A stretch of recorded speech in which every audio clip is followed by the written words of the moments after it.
the conversion of tea drinking cultures to coffee is the fastest growing specialty coffee. What do you attribute that industry to? that Why are we getting a transfer from tea to coffee? That's interesting. Yeah, I have my personal opinions. There's a couple of things. One, the trend of coffee, I think, can get a little more complex, and it's also, I think, a way that like a younger audience can sort of, rebel against the initial culture. Mm-hmm. But two, I think there's a monetary value. I mean, China alone is creating the most insane amount of subsidies for growers to grow coffee in China and to produce coffee in China. So they're pushing for adoption.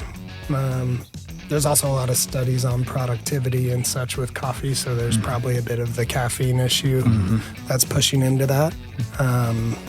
And I think the culture as a whole, the idea that the way extraction works and the art form of it really fits with a lot of what I would say like incredible, meticulous cooking culture. And so you see South Korea and Japan, their adoption into coffee has been unbelievable and honestly brew some of the best coffee in the world.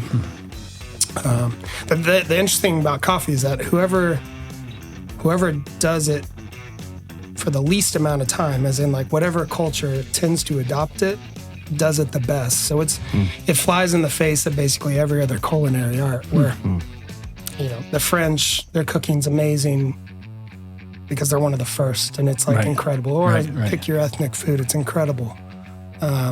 With coffee, the United States was amazing, and then Australia became sort of the best at coffee, and then it's gone to really Korea, Japan, Taiwan.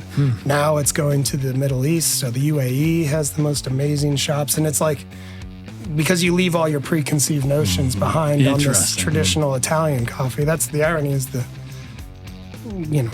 Italy's coffee scene is basically the worst in the world. Really? So it's just awful. I mean, they're importing the same coffee they imported. Just to your point, like you acquire Folgers taste, so you only want Folgers. Well, if you import the worst coffee in the world for the last 500 years, it's hard to change. Yeah, understood.